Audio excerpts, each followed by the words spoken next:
Bonjour à tous, j'espère que vous allez bien. On se retrouve pour un nouveau cours de Kosher Kitchen, de la cuisine cachère, tout ce qui touche à la cacheroute des aliments, tout ce qui touche à la cuisine, bassar lave, cuisiner, etc. Et donc aujourd'hui, j'espère qu'on va terminer ensemble les aliments cachers, comme on a commencé à faire au premier cours. On va voir chaque aliment cachère. Alors on pourrait se dire ça sert à rien de voir ça parce que tout le monde connaît comment on reconnaît un poisson, etc. Sauf que non, il y a beaucoup de particularités qu'on aborde et qui sont très importantes. Parce qu'un animal cachère, il ne suffit pas que ce soit un animal répertorié comme cachère pour le manger, comme on l'a vu. Il faut qu'il ait été euh, égorgé avec la shrita correctement. Et c'est pour ça qu'il faut prendre une bonne ashkara, parce que s'il y a plein de choses qui dépendent de la shrita, donc si c'est mal fait, ça, c'est taref. S'il avait un problème dans l'huile animale, alors même s'il est cachère et a une bonne shrita, il n'est pas cachère en réalité. Donc il y a beaucoup, beaucoup de choses à savoir et à voir, et pas seulement ce qui on va dire, connu toujours du grand public. Et aujourd'hui, on va commencer par s'attaquer aux poissons non cachers. Alors, c'est écrit dans la Torah, toujours dans Vaïkra, c'est la source principale, au 11e chapitre, où on voit les aliments qui sont cachers. Donc, ça, on connaît. On a besoin pour un poisson qu'il ait des écailles et des nageoires. Tous les autres poissons, ils sont interdits. Et il faut savoir qu'il y a plusieurs questions quand même qui peuvent se poser, puisqu'il y a des poissons qui ont de toutes petites nageoires. Il y en a d'autres qui, et ça c'était une grosse question qui s'était posée, qui lorsqu'ils sortent de l'eau, ils perdent leurs écailles. Alors la question c'est est-ce qu'on considère qu'ils ont des écailles ou qu'ils n'ont pas des écailles? Et la halacha, elle est telle dans Yoredea, c'est la partie du Shulchan Aruch qui parle de ça, elle dit qu'ils sont cachés, hein, même s'il y a des toutes petites nageoires ou bien que les écailles partent lorsqu'on les sort de l'eau, alors dans les deux cas, de toute façon, on considère ça comme cachère. Par contre, les autres créatures de la mer qui ne sont pas des poissons, comme les poulpes, comme les sea horses, ce sont les... Vous connaissez, ils sont petits comme ça, on dirait les... Waouh, reptiles, si tu peux m'aider. Oh, je vois très bien ce que c'est, mais c'est les hippocampes. Hippocampes. Merci beaucoup, reptiles. Ou bien les homards, ou ce genre de choses. Alors, ceux-là, donc c'est pas, ils n'ont pas d'écailles ni de nageoires. Et en réalité, donc ils sont pas cachers, mais ils rentrent même dans l'interdit qu'on appelle Sheretz Amayim. Ce sont des chérettes de l'eau. Les chérettes, on avait vu la semaine dernière, sont les créatures rampantes, les petites bestioles, etc. Et ben eux, en fait, on les appelle chérettes Amayim. C'est intéressant parce qu'on sait que le chéret, c'est quelque chose de particulier. On a dit que s'il y a un chéret mort à côté de nous, alors on a un des plus hauts degrés de touma, d'impureté. Donc il y a quand même une grosse dimension derrière ça. C'est le Rambam qui dit ça. Ensuite, on va parler du sang de poisson. On sait que la viande, on n'a pas le droit de manger son sang, qui représente la vitalité. Par contre, pour le poisson,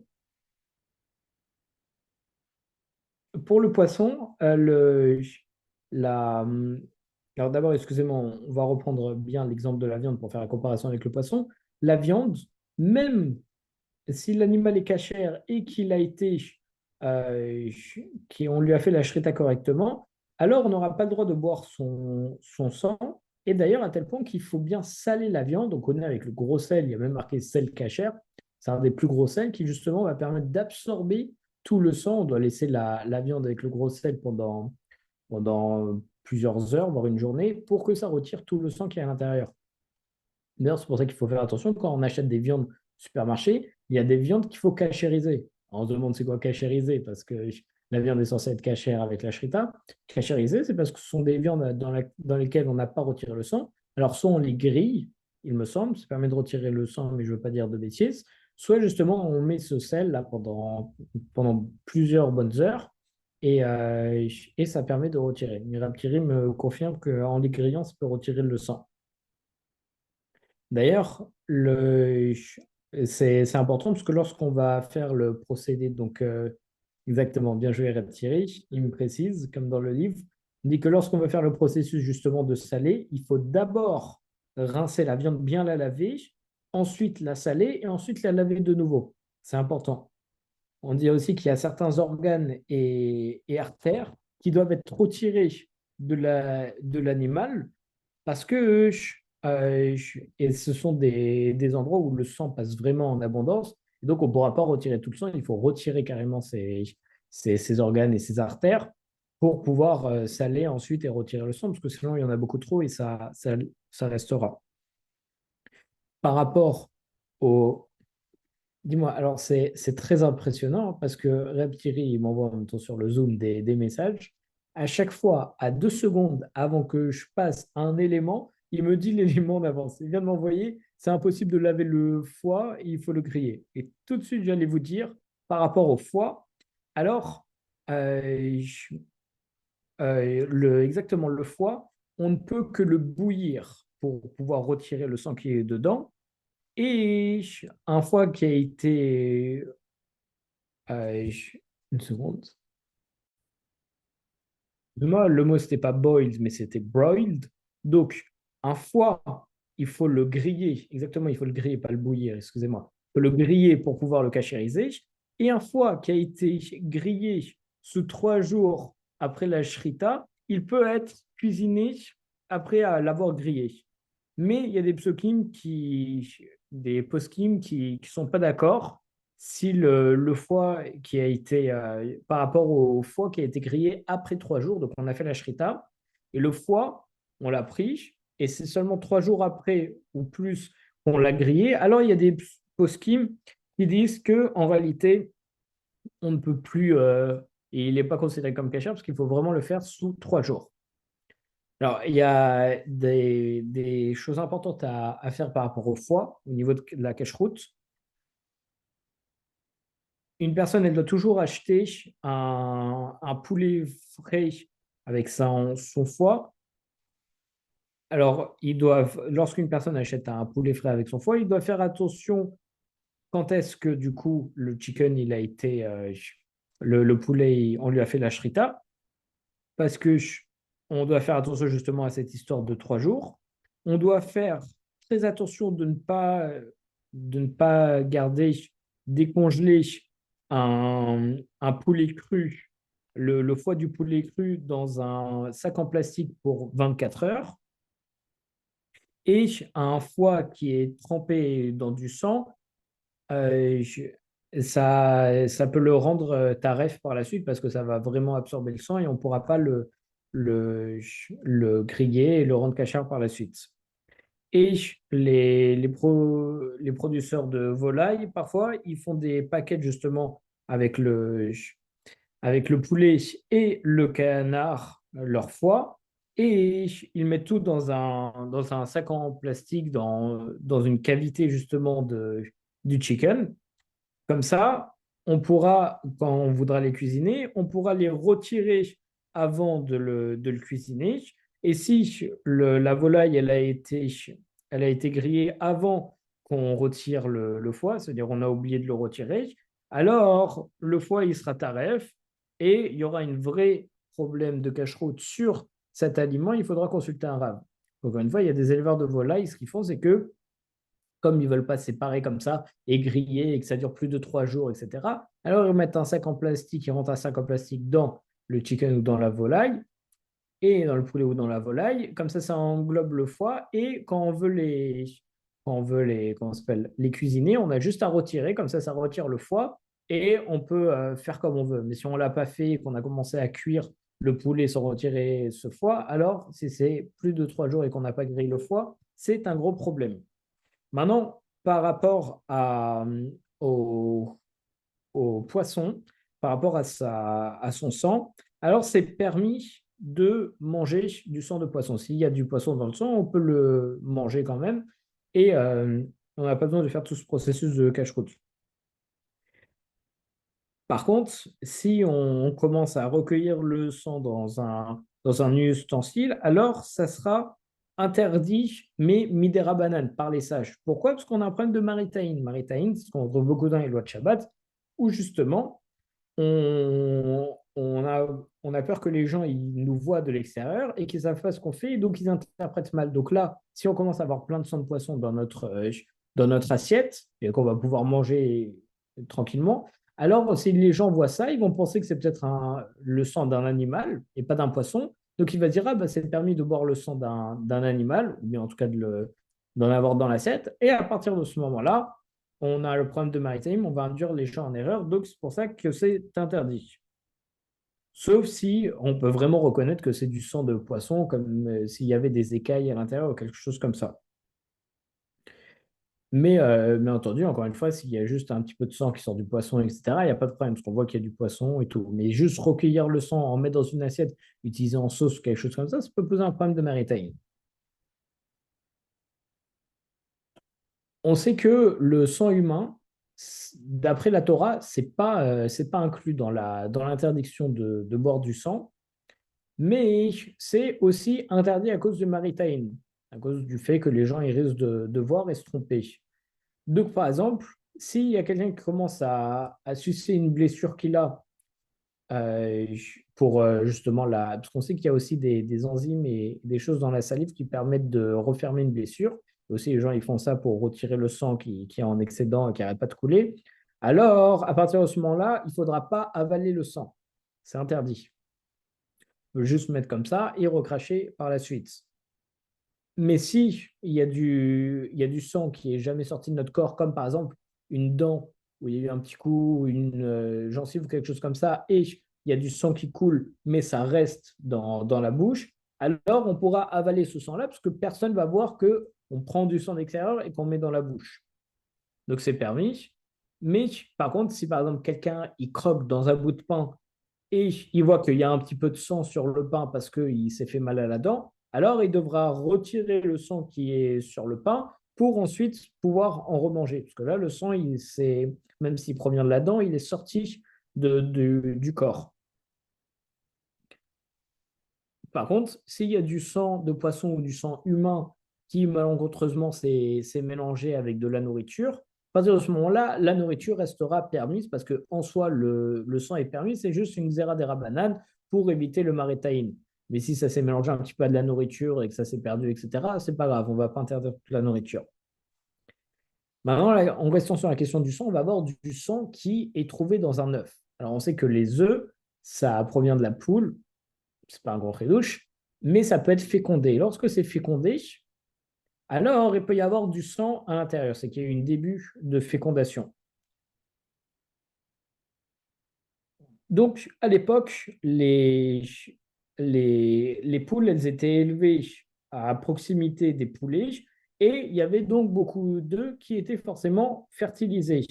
Et donc, dans ces anciens temps, si on trouvait des taches de sang qui étaient noires ou rouges dans un œuf, alors c'était un signe que justement l'embryon, il avait commencé à se développer.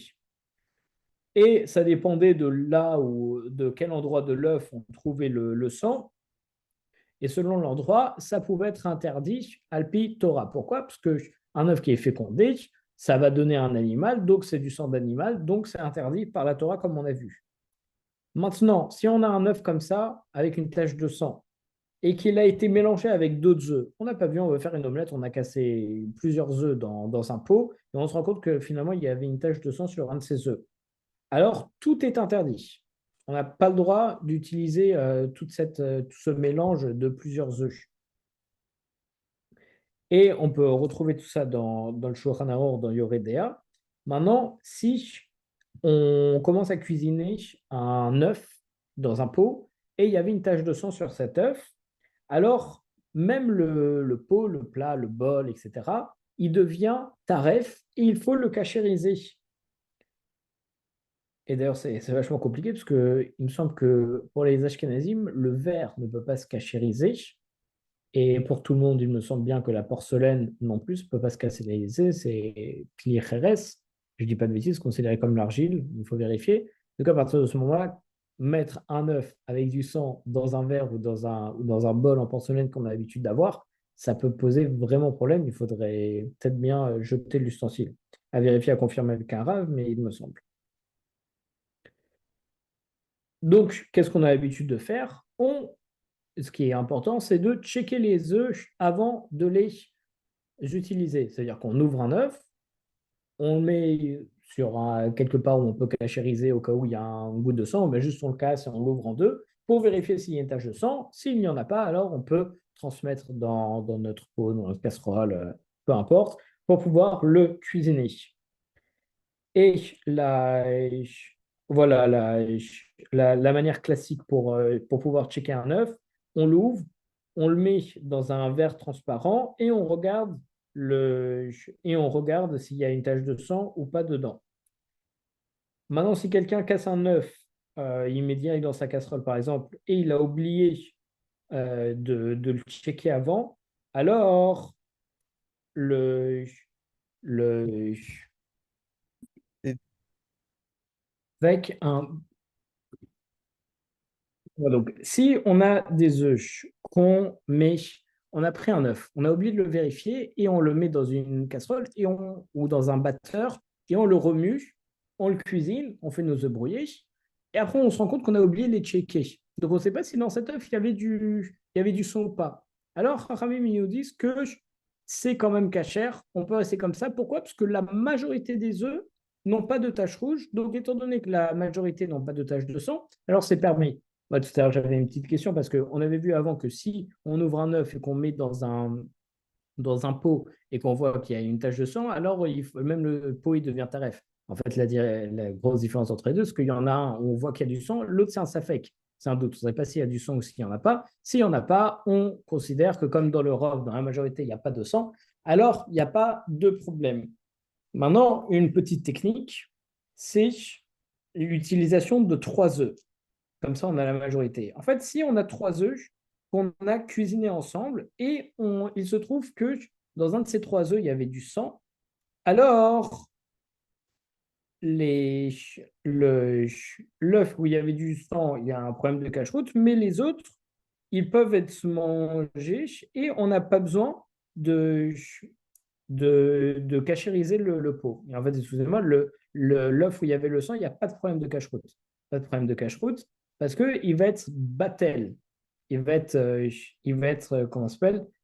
Euh, Waouh, il va être annulé. Il va être annulé parce que dans les deux autres qui représentent donc la majorité du plat, ce sont des œufs qui n'ont pas de sang. Donc à partir de ce moment-là, tout reste cachère. On considère que tout est cachère parce que c'est la majorité. Et même le pot dans lequel on a tout cuisiné, on n'a pas besoin de le cachériser. Et donc, par rapport à ça, il y a beaucoup de personnes donc maintenant qui ont pris la coutume d'à chaque fois qu'ils cuisinent des œufs, ils font par 3. Comme ça, si au pire ils se rendent compte au milieu qu'il y avait du sang dedans parce qu'ils ont oublié de faire le pré-checking, alors ça reste tout de même cachère. Il faut savoir qu'aujourd'hui, la plupart des œufs de poule, ils ont été élevés sans qu'il y ait des poulets à côté, donc il n'y a aucun risque que ce soit fertilisé. Mais quand même, on peut de temps en temps y trouver des taches de sang dans les œufs. Et si on trouve des taches de sang dans des œufs, c'est bien précisé que ça a été élevé avec que des poules et il n'y avait pas de poulet sur le côté, alors cette tache de sang, on ne considère pas que ça a été dû à une fertilisation, parce qu'il n'y a pas de poulet, donc il ne peut pas y avoir de fertilisation. Donc, donc à partir de ce moment-là, ça reste cachère. Donc, en réalité, d'où est-ce que peut venir cette tache de sang? Ça peut être causé par une rupture d'une artère de sang dans le jaune d'œuf, dans la surface du jaune d'œuf, pendant la formation de l'œuf ou par un accident similaire sur le mire de l'oviduc. Enfin, c'est un petit peu technique d'un point de vue, on va dire, scientifique, mais en tout cas, ça ne vient pas d'une fertilisation, donc il n'y a pas de problème, parce que ça ne sera donc pas du sang d'un animal. Donc, aujourd'hui, si quelqu'un trouve une tache de sang sur un œuf, on n'a pas besoin d'être si inquiet que ça vienne d'un embryon, parce qu'encore une fois, la plupart des éleveurs, ils élèvent des poules sans mettre des coques à côté. Et le véritable problème, en fait, c'est que pour le sang lui-même qui est interdit, et les ustensiles dans lesquels l'œuf il sera cuisiné, s'il y a une tache de sang à l'intérieur, alors il ne sera quand même pas affecté parce que il y aura toujours 6 fois plus que le volume de la goutte de sang. On appelle ça Batel Beshishim. S'il y a 60 fois plus de volume de quelque chose cachère que de volume de non cachère, alors on considère que le non cachère, il est annulé dans le cachère, et donc à partir de ce moment-là, ça reste permis. Mais quand même, il y a des poskim contemporains qui, qui ont décrété que tout œuf dans lequel on trouve un- une, excusez-moi, une goutte de sang, alors ça doit être abandonné. On ne doit pas l'utiliser parce que, et si cet œuf-là, avec une tache de sang, ça a été mixé avec d'autres œufs ou dans un batteur, alors euh, tout ce qu'on peut faire pour réussir à retirer de cet œuf, on doit essayer de le retirer et le mélange restera tout de même permis. Et en réalité, même si le sang, la tache de sang actuelle, elle est perdue dans la mixture parce que ça a déjà été mélangé, alors on pourra quand même la manger parce que ça sera battel, ce sera annulé dedans par rapport à la quantité. Et aujourd'hui, il faut savoir que les taches de sang, c'est très rare. Ça représente moins d'1% de tous les œufs produits. Et donc, en plus de ça, tous les œufs, ils ont été préparés avec des techniques modernes, avec des électroniques spotters. Et la plupart, avec ça, avec ces nouvelles techniques modernes, ça a permis de retirer toute tache de sang qui aurait pu être à l'intérieur. Et donc, alariquement, on a, grâce à toutes ces machines qui checkent les œufs avant de nous les vendre, alors, alariquement parlant, on n'aurait même pas besoin de checker les œufs avant de les utiliser.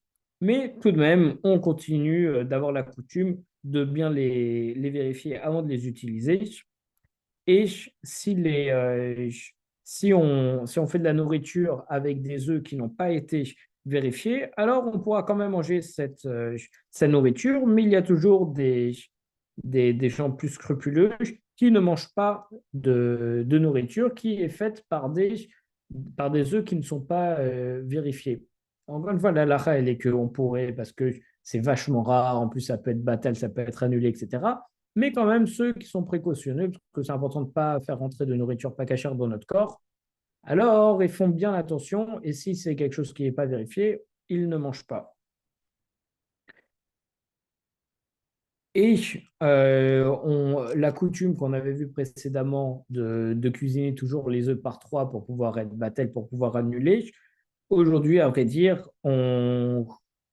c'est d'un point de vue halachique, c'est pas requis forcément, mais c'est très bien de continuer d'avoir cette coutume parce que c'est quelque chose qu'on garde et on ne sait jamais comment les temps changent. Peut-être qu'on doit revenir à ces coutumes, sauf que si on les perd parce que pendant une période on n'en a plus besoin, alors chas v'shalom, on risque de les perdre pour plus tard et ça peut causer des problèmes. Et tout ça, en réalité, ça fait référence seulement à une tache de sang. Mais il faut savoir qu'à l'époque, il y avait même des œufs qu'on ouvrait et qui étaient totalement, c'était que du sang. C'était que du sang, il n'y avait pas juste une petite tache. Et donc, à partir de ce moment-là, comme c'était pas classique, alors peut-être que ça venait d'une poule qui était prête à accoucher. Donc, ça pose un véritable problème et on devrait consulter un rave à ce moment-là. Mais aujourd'hui, la plupart des personnes qui sont, on appelle ça health consciences, qui font bien attention à bien manger healthy, à manger un petit peu bio, etc., font attention à ce qu'ils mangent, ils utilisent des, des, des œufs qui sont fertilisés parce qu'ils disent que c'est meilleur. Mais donc ces œufs-là, on devra faire toutes les restrictions, toutes les checkings, toutes les vérifications, tous les procédés qu'on a cités avant pour pouvoir les manger. Il faudrait bien les checker avant. S'il y a eu du sang dedans, alors il faudrait recachériser les instruments, etc. Il faudrait les utiliser dans 3 œufs. Il faut faire attention si on utilise des œufs fertiles, où on dit que ce sont les œufs élevés à l'air ou ce genre de choses et qu'il n'y a pas de machine qui a checké, etc., etc., alors il faut faire très attention à ça. Maintenant, on va voir la partie de Khelev. Khelev, c'est tout ce qui est la graisse des animaux. Alors, de la graisse qui est sur certains organes internes de l'animal, ça doit être retiré de l'abattage rituel pour le menu bétail, les moutons ou encore les chèvres, avant que qu'on puisse manger la viande. Et cette interdiction, ça s'applique à toutes les behemoths. Les behemoths, ce sont les animaux domestiques, enfin, pas les animaux sauvages, en tout cas, comme on a dit, le menu bétail, les chèvres ou les moutons. Mais ça ne s'applique pas aux volailles ou bien aux animaux de la forêt, les animaux sauvages. Et donc, retirer l'interdiction retirer justement la graisse qui est interdite, c'est un processus très compliqué et on doit le faire par quelqu'un qui a les compétences. On ne peut pas le faire nous-mêmes. On appelle ça le nikour. C'est le procédé pour retirer cette graisse. Et en général, c'est le shochet, celui qui fait la shrita, l'abattage rituel, qui le fait directement. Et à l'époque, c'était les bouchers eux-mêmes qui faisaient le nikour. Et ils devaient avoir les compétences, l'intelligence et la yirat shamayim, bien craindre Akadosh Baruch Hu, pour bien faire le nikour, pour retirer les graisses sans faire de bêtises. Et encore une fois, pourquoi est-ce qu'on précise qu'il doit avoir la yirat shamayim, craindre Akadosh Baruch Hu? Parce que on craint que s'il fait une erreur et qu'il oublie de retirer sur plusieurs bêtes et que ça va lui coûter énormément d'argent, alors il risque de quand même être sur l'étalage et vendre en disant bon, c'est pas grave, j'ai oublié, mais bon, je vais pas les prévenir, je risque de perdre beaucoup d'argent parce que j'ai déjà tué les bêtes, etc.